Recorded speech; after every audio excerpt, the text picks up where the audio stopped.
Lad os tage en lille snak om Lego Ideas.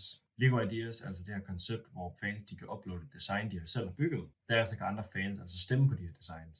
Når et design altså når de her 10.000 stemmer, så ryger det altså ind til Lego, hvor de så ligesom kigger på det og tænker, okay, er det her noget, vi kan lave? Det kan så være, at de vælger at tage sættet ind til gennemgang, hvor de blandt andet kigger på, er der nogle ændringer, vi skal lave? Er det noget, der giver mening at sælge?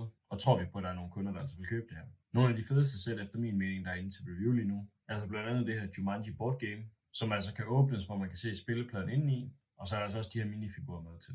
Men det er altså bare et forslag til, hvordan det her sæt kunne se ud, som den her fan har lavet. Derudover er der også det her sæt, som jeg tænker er tænkt til Lego Art-serien. Sættet hedder The Life of a Koi, og har altså det her billede med de her køjfisk. Derudover er der altså også det her teleskop, som lige ved første øjekast ikke nødvendigvis ligner Lego, men det er det altså. Det kunne blandt andet godt være en af tingene, som Lego gik ind og lavede om, da det jo som udgangspunkt stadigvæk skal have det her Lego look, men må selvfølgelig gerne være realistisk. Der er masser mange andre fede sæt op til review lige nu, men det her det er blandt andet nogle af dem. Så skriv gerne lige, hvis vi skal tage og kigge på flere af dem.